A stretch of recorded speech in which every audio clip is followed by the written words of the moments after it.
Það verið að undirbúa stofnun samtaka smákaupmanna. Hvers vegna?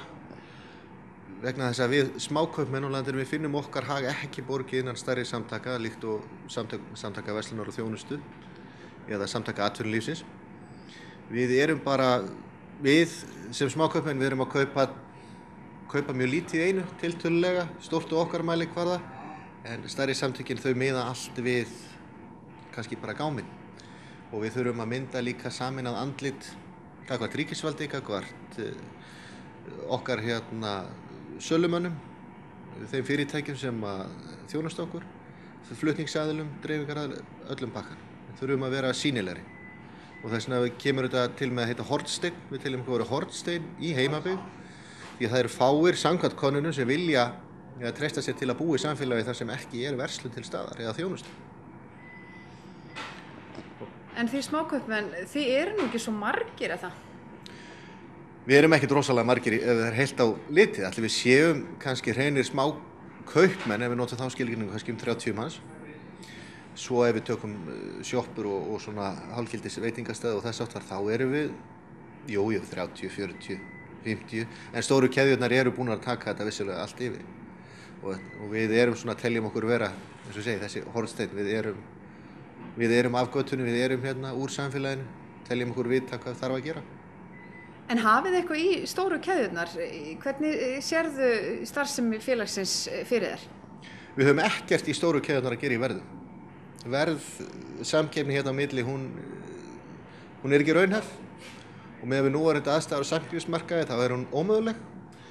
10% kaupmanna á landinu borga hærra verð heldur en 90%, heldur en þeir sem eru með 90% markaðshlutdeild. Mjólkursamsalan til dæmis, svo við tökum bara dæmi svona sem í opinberan aðila. Ef þú verslar fyrir ákveðið mikið þá getur þú fengið hátt í 3% afslátt. Þeir sem fá 3% afslátt, þeir eru með 90% af markaðnum.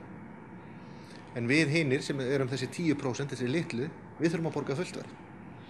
Þannig að við, þessi litlu, teljum okkur á margan hátt að vera í mjög ósanngjarnri stöðu oft á tíðum. Jafnvel hér við fáum oft ekki á meðan sum fyrirtæki eru kannski með 3-4 sölumenn á hverjum tíma inn í hverju bónusverslun, þá eru við að berjast við það hreinlega að fá símhringingu. Bara fá þjónustuna á svæðið. Og það er bara vegna þess að við erum ekki nógu sýnilegir. Menn átta sig ekki á því að sameinaðir eru við þó nokkuð stórir. Raunin alveg lygilega stórir. Við höfum mikið að segja varðandi ímynd fyrirtækja út á við. En þú þekkir vandamál smákaupmannsins af eigin raun. Þú hefur rekið jólabúð hér í Hrísey í 3 ár. Já. Og það er bara skrautlegt, oft á tíðum.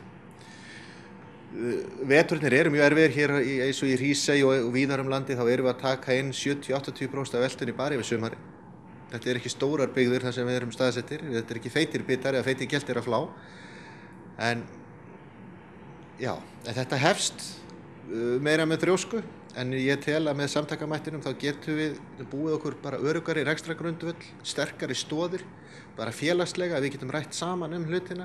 Við erum að átta okkur á sameiginlegum vandamálum, flutningskostnaður, við erum að tala aðgengi að byrgjum og þess að það verð sem við erum að fá, við erum allir að berjast við þetta. Flestir þurfum við að versla í bónus, fólk átta sig ekki á því að smákaupmenn fá yfirleitt talsvert hærra verð hjá heildsölum heldur en þeir geta fengið út úr bónus, sem er mjög súrrealískt ástand, þegar maður hugsaði þannig.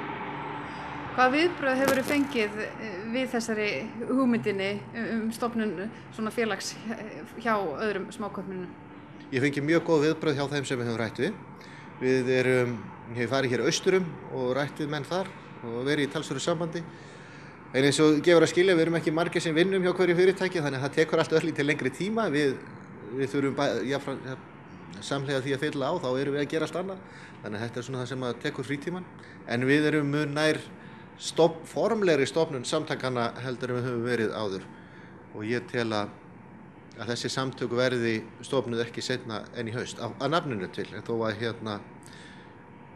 við höfum náð saman fyrir þann tíma.